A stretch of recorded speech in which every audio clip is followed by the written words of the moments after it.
21वी प्ररूपणा 21 अधिकार आहे आणि त्यामध्ये नमिनाथ तीर्थंकरांना नमस्कार करतात टीकाकार. नमिर्नमस्सुराधीशो नंत ज्ञानादिवैभव हतघाति व्रजोजियान् दद्यान् शाश्वतं पदम्.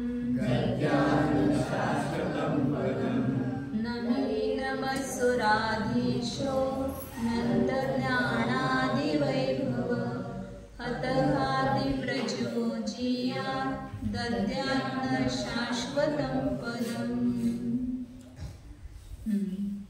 नमिहि माने नमिनाथ तीर्थंकर. नमस्सुराधीश जिनको सुर मतलब देवों के आदेश जो है वो नमस्कार करते हैं. उस पुस्तक में नहीं है, सुनो खाली. नमस्सुराधीश मतलब देवों का जो आदेश मतलब इंद्र जिनको नमस्कार करता है. और अनंत ज्ञानादि वैभव जिनका अनंत ज्ञानादि वैभव है. भगवान के पास वैभव है क्या? सब वैभव छोड़ के चले गए. सगळं वैभव त्याग केला म्हणतो ना आम्ही. भगवंताने सगळं वैभव सोडलंय, मग त्यांच्याजवळ कुठलं वैभव आहे? ते तर अकिंचन आहेत ना. उनके पास कुछ नहीं, निर्ग्रंथ है, दिगंबर है. तो सबसे बड़े धनी कौन है इस जगत में? तो तीर्थंकर भगवान जो है, अरिहंत भगवान सबसे बड़े धनी है, क्योंकि उनके पास अनंत गुणों का वैभव प्रकट हो गया है. एक कहानी पढ़ी छोटी सी, एक नाम वगैरह याद नहीं. तो एक बहुत बड़े त्यागी थे, मतलब संत थे. उनके पास एक कोई बड़ा व्यक्ति गया और वो स्तुति करने लगा कि आप बहुत बड़े त्यागी हो, कितने तपस्वी हो, ऐसे त्यागी करने लगा. तो संत हंस लिए, बोले देखो कि ये स्वयं त्यागी है और हमको त्यागी कहता है. तो सब शिष्य बैठे थे गुरु के पास. तो सब शिष्य बोले क्या ऐसे कैसे बोल रहे हैं? त्यागी तो आप हो और उसको उनको कैसे आप त्यागी कह रहे हो? ये बोले एक यहाँ पर हीरा पड़ा है, एक पत्थर पड़ा है. जो हीरे को ग्रहण करता है वो धनी है कि हीरे का त्याग करता है? कौन त्यागी है? जो हीरे का त्याग करता है वो त्यागी है ना. यहाँ कोई हीरा पड़ा है और हीरे का को जो ग्रहण करेगा वो कौन होगा? धनी होगा. और हीरे का त्याग करेगा वो त्यागी होगा. यहाँ पर चैतन्य हीरा पड़ा है और उसको तो ग्रहण ही नहीं करता है, तो वो बड़ा त्यागी है ना.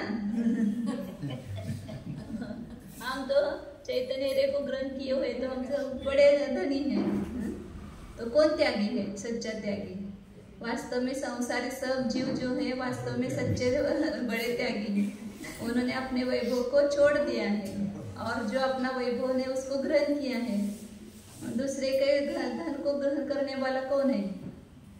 दूसरे का जो धन ग्रहण करता है वो चोर है ना. चोर ही तो दूसरे के धन को ग्रहण करता है. और जो वास्तविक है वो अपने धन को ग्रहण करते. तो सच्चा जो अपने अनंत गुणों का, इसलिए कहा ना अनंत ज्ञानादि वैभव. वैभव शब्द इसलिए डालते कि लोगों को लगता है कि वैभव मतलब बाहर का वैभव ही वैभव है. वास्तव में वह वैभव नहीं, वो तो क्या है? पत्थर है. सगळं दगड आहे, ते दगड माती आहे आणि त्यालाच आम्ही काय म्हणून बसलोय? पृथ्वी काही जीवाचे भेद आहेत ना. हे सगळं सोनं, चांदी, रत्न, हिरा, माणी कुणाचे भेद आहेत? सगळे पृथ्वी काही जीवाचे भेद आहेत आणि त्यालाच आम्ही काय म्हणून बसलोय? एकेंद्र जीवाला आमचं वैभव म्हणून बसलेलं आहे. घर म्हणजे पण काय सगळं दगड माती विटाच आहेत ना, आणि त्यालाच आम्ही आमचं वैभव म्हणून बसलोय. फर्निचर काय ते तर लाकूड म्हणजे वनस्पती काही जीवाचं शरीर आहे ते, आणि ते सगळ्याला काय म्हणतो आम्ही? हे आमचं वैभव आहे. तर वास्तविक काय आहे? हाँ वो तो कागज ही है ना. या वृक्ष में हाँ वनस्पति का से बना हुआ, मतलब ये क्या बोलेंगे उसको, जड़ उसका ये है. तो अनंत ज्ञान, वास्तव में आत्मा का जो धन है क्या है? ज्ञान, दर्शन, सुख, वीर्य आदि अनंत गुण, ये अपना धन है और उस धन को हमें प्राप्त करना है। तो हम श्रीमंत बनेंगे, वैभवशाली बनेंगे। अनंत ज्ञान आदि वैभव जिनका, ऐसे नमिनाथ तीर्थंकर हत घाती ब्रज, जिन्होंने घाती के समूह को, घाती कर्म ये वास्तव में आत्मा के शत्रु है, उसके समूह को जिन्होंने नष्ट कर दिया है, ऐसे नमिनाथ नह मने हमें शाश्वतम पदम दद्यात्, वो जियात, पहले जीव जयवंत होवे और हमें शाश्वत पद को देवे, इस प्रकार की भावना व्यक्त की है। अब यहाँ पर ये ओगादेश प्ररूपणा बताएंगे, उसकी प्रतिज्ञा कर रहे आगे। गुण जीवा पज्यति पाणासन्नाय मग्गणवजोगो जोगा परो विदौवा ओघादेशे सुपत्तेयं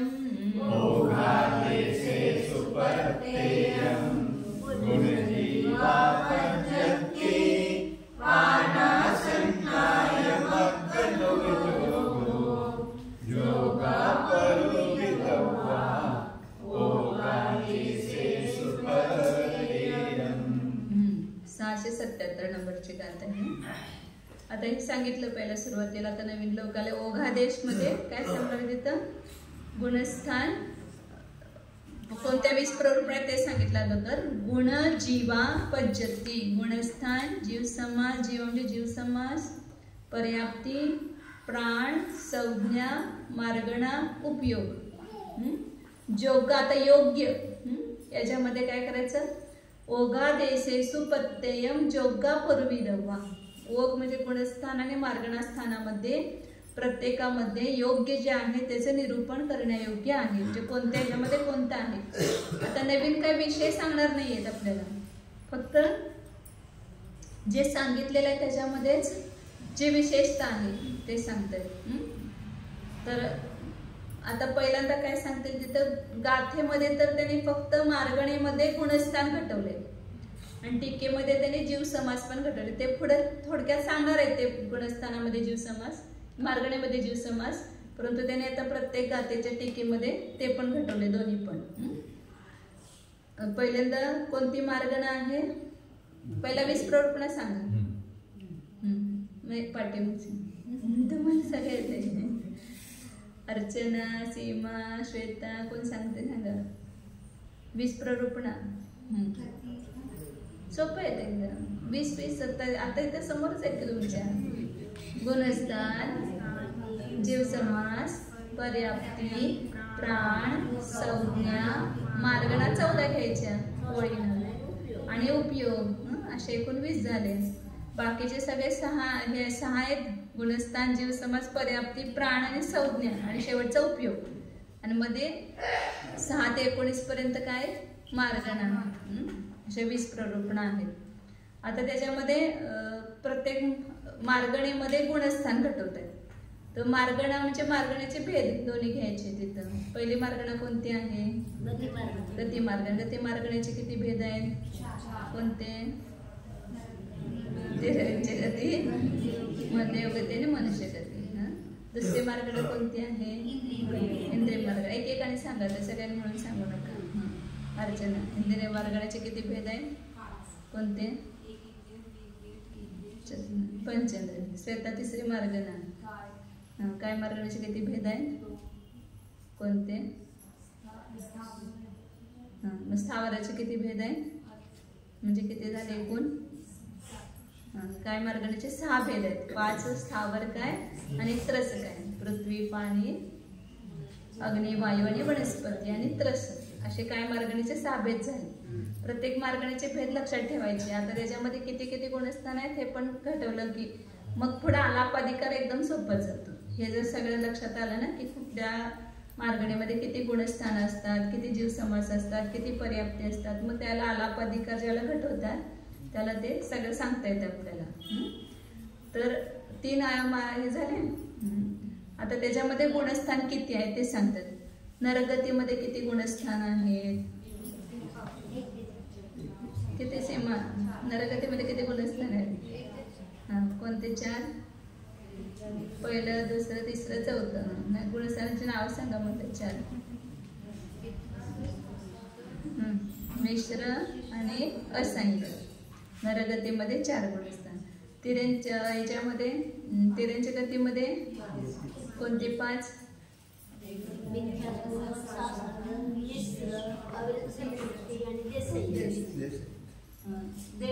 मनुष्य गतीमध्ये किती गुणस्थान आहेत? 14 गुणस्थान आहेत. एक ते सगळे 14 गुणस्थान मनुष्य गतीमध्ये आहेत.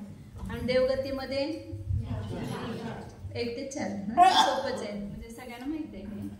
याची गरज नाही. नरगतीमध्ये 4, तिऱ्यांच्यामध्ये 5, मनुष्य गतीमध्ये 14 आणि देवगतीमध्ये 4. आता तिथं ह्या 4 गतीमध्ये पर्याप्तामध्ये किती गुणस्थान असणार आणि अपर्याप्तामध्ये कोणतं गुणस्थान असणार? सामान्य गुणस्थान सांगितले. पर्याप्त अवस्थेमध्ये किती गुणस्थान असणार? हे सगळे असणार. पर्याप्त अवस्थेमध्ये सगळे असणारच ना. फक्त अपर्याप्त अवस्थेमध्ये आता नरकामध्ये अपर्याप्त अवस्थेत कोणती गुणस्थान असणार? मिथ्यात्व आणि चौथं. पहिल्या नरकामध्ये तो शाही सम्यक दृष्टी सम्यक घेऊन जातो ना, त्यापेक्षा पर्याप्तमध्ये 4 आहेत आणि अपर्याप्त अवस्थेमध्ये 2च आहेत. पहिलं आणि चौथं गुणस्थान. इथं 1 ते 4. हे 1 आणि 4 आहे. हे 1 ते 4 आहे. तिऱ्यांच्या गतीमध्ये अपर्याप्त अवस्था म्हणजे कळाली ना, की ज्याला जन्म घेतो त्यावेळेला जोपर्यंत पर्याप्ती पूर्ण होत नाही तोपर्यंत त्याला काय म्हणतात? अपर्याप्त. तर तिऱ्यांच्या गतीमध्ये मरून कुठले कुठले गुणस्थान घेऊन जाऊ शकतो? पहिलं, दुसरं आणि चौथं. सगळीकडे लक्षात ठेवायचं 3रं गुणस्थान आणि 5वादी गुणस्थान अपर्याप्त अवस्थेत असतच नाही. फक्त अपर्याप्त अवस्थेत असणारे गुणस्थान कोणते आहेत? पहिलं, दुसरं आणि चौथं. आणि आहारक शरीराच्या अपेक्षेनं 6वं, मुनींच्या आहारक शरीर निघतं त्याच्या अपेक्षेनं 6वं गुणस्थान आहे. आणि 13व्या गुणस्थानामध्ये केवलीच्या समुद्घाताच्या वेळेला प्रतर लोकपुराणमध्ये त्यावेळेला काय असतो? जीव अपर्याप्त असतो. अवतार मिश्र कायोगामध्ये म्हणून तिथं काय सांगितलं? 13वं गुणस्थान घेतलं. बाकी सगळ्या गतीमध्ये पहिलं, दुसरं आणि चौथं. परंतु जिथं 4थं गुणस्थान नाही तिथं अपर्याप्त अवस्थेत 4थं असणार नाही. आता नरगतीमध्ये दुसरं काय घेतलं नाही तर मी विचारलं नाही. तर हा नियमच आहे की दुसरं साधारण गुणस्थान घेऊन तो नरकात जात नाही. असं काय तर स्वभावच आहे असं सांगितलं आचार्य. त्या साधारण म्हणजे सम्यक्त्वातून च्युत झाला लगेच तो नरकात जाणार नाही असं त्याचं थोडंच गणित आहे. ते माझ्या ह्याच्या भावनेचं आहे. 4 से च्युत हुआ है सम्यक से मिथ्या दृष्टि जा सकता है, लेकिन वो 4 से च्युत हुआ जो साधन में आया वो नरक में नहीं जाएगा. नरगतीमध्ये तो जाणार नाही. एक केंद्रामध्ये जाऊ शकतो अजून, परंतु नरकात जात नाही. नरकातून घेऊन येऊ शकतो. नरकातून मरताना असेल परंतु जन्मताना असणार नाही. हे नियम लक्षात ठेवायचं. म्हणजे आता कुठं पण पुढं घटवणार आहे ते आपण आला त्याला तिथं नरगती आली दुसरं गुणस्थान तिथं अपर्याप्त अवस्थेत असत नाही. हा नियम लिहून ठेवायचा. आता दुसरी इंद्रिय मार्गणा. इंद्रिय मार्गणेमध्ये 4-5 भेद आहेत ना. इंद्रिय मार्गणेमध्ये 5 अपर्याप्त अवस्थेत एक केंद्रापासून चतुरेंद्रापर्यंत सारखंच आहे. एक इंद्रिय, द्विंद्रिय. तिऱ्यांच्या अपर्याप्त अवस्थेत कोणते गुणस्थान आहेत? पहिलं, दुसरं आणि चौथं सांगितलं. पहिलं, दुसरं आणि चौथं. हा, आणि देवगतीमध्ये पहिलं, दुसरं, चौथंच. मनुष्यगतीमध्ये पहिलं, दुसरं, चौथं, 6वं आणि 13वं.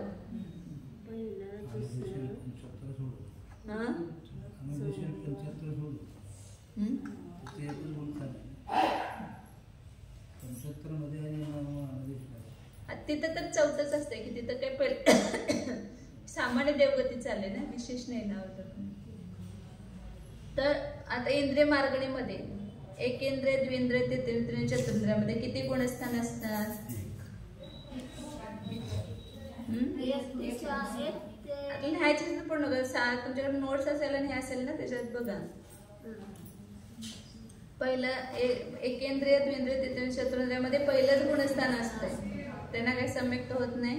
आणि काही आचार्यांच्या अपेक्षेनं दुसरं गुणस्थान पण आहे, कारण सासाधनात मेलेला जीव तिथं उत्पन्न होतो एकेंद्रियामध्ये, द्विंद्रिय, तींद्रिय, चतुर्ंद्रियामध्ये नाही. हा थोडाफार राहतंय, त्याचा 6 अवलिक काळ आहे ना, ते संपेपर्यंत 6 अवली नसणार आहे, ते तर थोडासाच असणार आहे, कारण का लगेच मेल्यावर लगेच एकेंद्रियात जात नाही. जैसा ऐसा नियम है ना, कृतकृत्य वेदक में पहले भाग में मरा हुआ देवगति में भी जाता है, दूसरे इसमें मरा हुआ इसमें जाता है. ऐसे सासाधन में भी है, सासाधन में मरा हुआ तुरंत एकेंद्र 6 अवली है अभी समझो, तो 13 में नहीं जाएगा वो, पहले इसमें मरा हुआ वो देवगति में जाएगा, फिर वो कुछ काल छोड़ कर कैसे मरा तो हाँ 4 भाग उसमें भी देवगति में वगैरे जाते हैं. तर काय सांगायचं होतं की एकेंद्रिय ते चतुरेंद्रिय पण मुख्यत्वेने एकच गुणस्थान आहे, फक्त तिथं अपर्याप्त अवस्थेमध्ये तिथं सासाधनामध्ये मेलेला घेऊन गेला तर तिथं दुसरं गुणस्थान एकेंद्रियामध्ये फक्त असू शकते, विकलत्रयामध्ये नाही जात. सासाधन गुणस्थानवरती गेला तर एकेंद्रियामध्ये जातं फक्त. सौदर्शन की मुख्यतः से है, सौदर्शन स्वर्गातले जे देव आहेत ना ते त्यांच्याचा बंद केलेला आहे, आणि ते मरताना त्यांना हे झालं तर ते एकेंद्रियामध्ये जाते. इथलं पण जाईल की यहाँ से भी लेके जा सकते हैं. आता आणि पंचेंद्रियामध्ये किती गुणस्थान असणार? 14चे 14 गुणस्थान. तिथे सगळीकडे एकच गुणस्थान आहे, पहिलंच आहे एक म्हणजे, आणि इथं 14च्या 14 गुणस्थान आहे सगळे. आणि काय मार्ग आता ह्याच्यामध्ये अपर्याप्त अवस्थेत आता सांगितलंच, पहिलंच आहे तिथं पहिलं एक मिथ्यातच गुणस्थान असणार. आणि पंचेंद्रियामध्ये किती असणार? जे आता मनुष्यामध्ये सांगितलं तेच, पहिलं दुसरं चौथं. विग्रहगतीच्या अपेक्षाने अपर्याप्तच्या अपेक्षा तर पहिलं दुसरं चौथंच लावायचं. 6वा आणि 13वा फक्त कुठल्या अपेक्षेने लावायचं? आहारकाच्या अपेक्षेनं आणि केवली समुद्गताच्या अपेक्षेने लावायचं. पर्याप्त अपर्याप्त. नंतर आता त्रस काय? इंद्रिय मार्गण झालं, कोणते मार्गण आले? त्रस काय आपलं काय मार्गण? काय मार्गणीमध्ये पण स्थावर काय मध्ये एकेंद्रियासारखंच असणार, एकच गुणस्थान. आणि त्रस काय मध्ये 1 ते 14 गुणस्थान. आणि तिथं पण पर्याप्त अवस्थेत 14चे 14 असणार, आणि अपर्याप्त अवस्थेत पहिलं दुसरं चौथं, 6वा आणि 13. हे गाता वाचू तेवढे 3 मार्गणे झाले त्याच्यामध्ये. 54 14 चौरो निर्यादिस 14 तु पंचखे, तस काय से सिंधिय, काय मिच्छम गुणठाणम,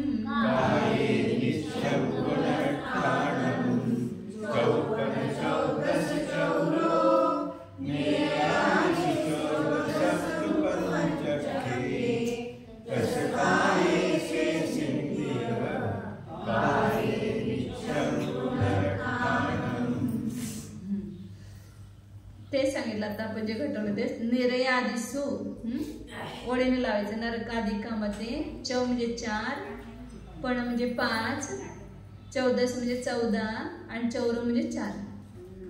पहिलं नरकामध्ये 4, त्यांच्यामध्ये 5 आणि मनुष्यामध्ये 14 आणि देवामध्ये 4. काय गुणस्थान? पंचक्के 14, पंचेंद्रियामध्ये 14 गुणस्थान. आणि तस काय मध्ये पण 14 गुणस्थान. आणि बाकीचे राहिले इंद्रिय, म्हणजे पंचेंद्रिय सोडून बाकीचे शेष इंद्रिय, आणि बाकीच्या काय मार्गणा म्हणजे पृथ्वी काय अधिक, त्याच्यामध्ये मिच्छम गुणस्थान, एक मिथ्यात्व गुणस्थान आहे. आता फक्त जीव समासाने तर गातेमध्ये घटवलं नाही, टीकेमध्ये घटवलंय. जीव समासाचे भेद किती आहेत? 14. थोडक्यातले विस्ताराने ते सोडायचे. संक्षेपामध्ये 14 जीव समासाचे भेद केले ना. 14 कोणते करायचे? बादर, एकेंद्रिय पर्याप्त, बादर एकेंद्रिय अपर्याप्त, सूक्ष्म एकेंद्रिय पर्याप्त, सूक्ष्म एकेंद्रिय अपर्याप्त, द्विंद्रिय पर्याप्त, द्विंद्रिय अपर्याप्त, त्रिंद्रिय पर्याप्त, अपर्याप्त, चतुरेंद्रिय पर्याप्त, चतुरेंद्रिय अपर्याप्त, असंज्ञी पंचेंद्रिय, पंचेंद्रिय अपर्याप्त, संज्ञी पंचेंद्रिय पर्याप्त, संज्ञी पंचेंद्रिय, म्हणजे 7 भेद करायचे आणि 7चे अपर्याप्त आणि पर्याप्त. एकेंद्रियाचे 2 भेद, बादर सूक्ष्म, द्विंद्रिय, त्रिंद्रिय, चतुरेंद्रिय, पंचेंद्रियाचे संज्ञी, असंज्ञी असे 7 भेद एकूण, आणि प्रत्येकाचे पर्याप्त आणि अपर्याप्त. ह्या 14 जीव समासापैकी कोणते जीव समास आहेत हे घटवायचं तिथं. पण नरकामध्ये किती असणार जीव समास? 2. निवृत्ती पर्याप्ताच्या अपेक्षेने पण अपर्याप्त घ्यायचं. निवृत्ती देव आणि नरकामध्ये निवृत्ती पर्याप्त अवस्था आहे. अपर्याप्त म्हणजे तिथं लब्ध पर्याप्त नाही. अपर्याप्तकाचे 2 भेद आहेत ना, एक निवृत्ती पर्याप्त आणि लब्ध पर्याप्त. प्रत्येक मार्गण्याच्यामध्ये जे काय विशेषता सांगितले ते सगळं लक्षात घ्यायचं. मग त्यामध्ये नरकामध्ये संज्ञी पंचेंद्रिय अपर्याप्त, संज्ञी पंचेंद्रिय पर्याप्त हे 2 जीव समास असणार. तिर्यंच्या गतीमध्ये किती जीव समास असणार?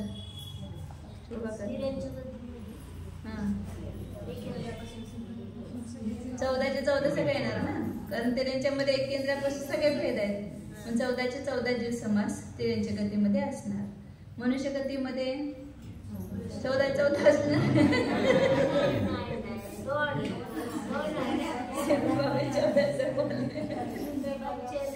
मनुष्यामध्ये पण एक केंद्र, संज्ञी पंचेंद्रिय पर्याप्त आणि संज्ञी पंचेंद्रिय अपर्याप्त 2 जीव समास असणार. कधी कधी असं होतं गुणस्थान 14. कधी पण लक्षात ठेवायचं, गुणस्थान आलं की मनुष्यामध्ये 14 आहेत आणि जीव समास आले की तिर्यंच्यामध्ये 14. आणि देवगतीमध्ये किती असणार जीव समास? कारण मागं सांगितलं ना, 4 गतीपैकी 3 गतीमध्ये फक्त संज्ञी पंचेंद्रिय जीवच आहेत, पर्याप्त जीव संज्ञी पंचेंद्रिय जीवच आहेत. आणि एकेंद्रियापासून संज्ञी सगळे तिर्यंचेच आहेत. त्यामुळे सगळे ते जीव समास येणार तिर्यंची ज्यामध्ये आहे त्याच्यामध्येच येणार. जिथं तिर्यंचे नाही तिथं हे जीव समास येणारच नाहीत. पहिले 10 जीव समास येणारच नाही. 10 काय 12 येणारच नाही. तुम्ही काल तिर्यंच्यापेक्षा ज्योतिर्देवांची संख्या जास्त म्हटलं होतं तुम्ही काल आम्हाला. तिर्यंची संज्ञी पर्याप्त, संज्ञी पर्याप्तापैकी फक्त तिर्यंचं संज्ञी पंचेंद्रिय पर्याप्तपेक्षा ज्योतिर्देव जास्त संख्या. त्याला तिर्यंच्या पंचेंद्रिय पर्याप्त जीवांची संख्या सांगितली ना, 300 योजनाचा वर्गाचा भाग द्यायचा. कशाला? जगत प्रतराला. आणि इथं फक्त पन्नटी प्रतरांगुलाचा भाग आहे. मग 300 योजनाचे ते जे आहे त्याच्यापेक्षा 81 वर 10 शून्य द्यायच्या, तेवढा त्याचा भाग मोठा येतो. भागाकार पुढं काय झालं आता काय जीव समास घटवले आपण. देवामध्ये पण 2च आहे. एकेंद्रियामध्ये किती जीव समास येणार? 4 येणार. कोणते? सूक्ष्म बादर पर्याप्त आणि अपर्याप्त असे 4 येणार. आणि द्विंद्रियामध्ये किती येणार? 2. द्विंद्रियामध्ये 2, त्रिंद्रियामध्ये 2, चतुरेंद्रियामध्ये 2 आणि पंचेंद्रियामध्ये 4 येणार. असंज्ञी, संज्ञी, पर्याप्त, अपर्याप्त असे. असं लावायचं सगळं. असंज्ञी पंचेंद्रिय पर्याप्त, असंज्ञी पंचेंद्रिय अपर्याप्त, संज्ञी पंचेंद्रिय पर्याप्त, संज्ञी पंचेंद्रिय अपर्याप्त असं लावायचं. पंचेंद्रिय झालं एक केंद्रिय, द्विंद्रिय, त्रिंद्रिय, चतुरेंद्रिय, त्याच्यामध्ये 2 असणार. पंचेंद्रियामध्ये किती सांगितले? 4. त्रस काय मध्ये किती असणार जीव समास? द्विंद्रियापासून म्हणजे पहिले एकेंद्रियाचे सोडायचे, एकेंद्रियाचे 4 नाही, बाकी 10 येणार. द्विंद्रिय पर्याप्त, अपर्याप्त, पर्याप्तापासून ते संज्ञी पर्याप्त, पर्याप्तापर्यंत 10 येणार. 2, 3, 4 असंख्य संख्या 5 10. एकेंद्रिय के 4 कम करणं. एकेंद्रियाचे 4 आहेत लक्षात ठेवायचं. द्विंद्रिय अधिकांचे 2 आहेत असंज्ञेचे 2 आणि संज्ञेचे 2 आहे. त्यातले किती जीव त्याच्यामधले आहेत असं लक्षात घेतलं की लगेच येते आपल्याला लक्षात. बाकीच्या पृथ्वी, पाणी, अग्नी, वायूमध्ये किती येणार जीव समास? 2च का? 4 येणार ना. बहादर, सूक्ष्म, पर्याप्त आणि अपर्याप्त असे 4 येणार. सांगितले जीव समास. प्रत्येक वनस्पतीमध्ये प्रत्येक वनस्पती वेगळं घेतलं नाही ना. वनस्पती सामान्य घेतलं की 4 येणार. साधारण वनस्पती घेतलं की तिथं 4 येणार. आणि प्रत्येक वनस्पतीमध्ये 2च असतात. तिथं सूक्ष्म बादर भेद नाही. तिथं बादर, एकेंद्रिय बादर, पर्याप्त आणि अपर्याप्त येणार. आता जिथं पुस्तकात पंचेंद्रिय जीव समासामध्ये 2 भेद दिले. पुस्तकात पंचेंद्रिय जीव समासाचे 2च भेद. संज्ञे पंचेंद्रिय घेतलं असेल ना त्याने. इथं ना पंचेंद्रिय टीकेमध्ये आहे. पंचेंद्रिय संज्ञे असंज्ञेनो पर्याप्त अपर्याप्त इति 4 असं आहे. तुम्ही कुठल्या पुस्तकात बघितलं? कुठं बघितलं? ते चार्ट दिलंय ना. त्या चार्ट मध्ये खाली जीव समासाचे त्यांनी दिले. तिथं दिलंय ना. तिथं 4 करा तुम्ही. 2 आहे ना, तिथं 4 करा. म्हणजे सुधारणा केलेली आहे. आता पुढं कोणती मार्गणा? योग मार्गणा. 3 मार्गणा संपल्या. जे गुणस्थान आणि जीव समास आहे. गती, इंद्रिय आणि काय 3 मार्गणा. योग मार्गणेमध्ये गुणस्थान आणि जीव समास. आता पहिल्यांदा आपण लव म्हणजे गाथा पटकन आपल्याला लक्षात येते. पहिलं योग मार्गणा.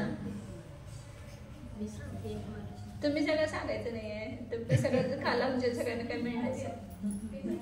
तुम्हाला जे विचारलं तेवढं सांगा. तुमच्या योग्य प्रश्न तुम्हाला विचारणार.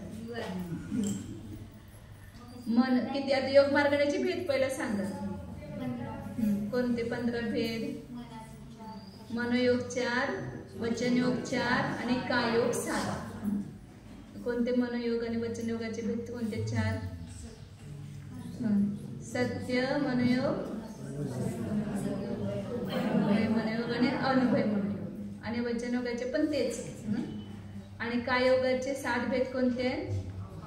प्रगती काकी थांबा. सांगा.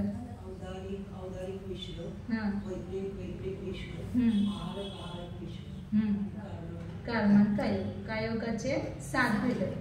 तुम्ही आता सगळं हे पाठ करायचं सीमा सगळे. तर ते म्हणजे छान आणि खूप इंटरेस्ट येतोय. जर हे सगळं पाठ झालं ते घटवा लागलं ना एकेकामध्ये तर छान वाटतंय. तर कुठल्या किती मार्गणा आहेत, मार्गण्याचे भेद काय आहेत आणि त्या प्रत्येक मार्गणेमध्ये गुणस्थान, जीव समास, पर्याप्ती, प्राण वगैरे किती आहेत हे लक्षात घेतलं की येते आपल्याला.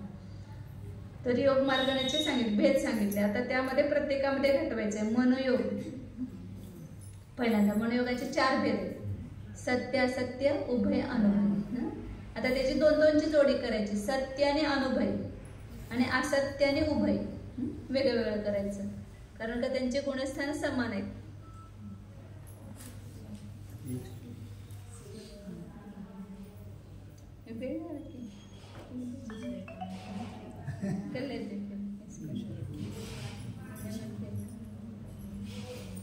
बस करूया आपण. वेळ झालाय. उद्या घेऊ योग मार्गाचा.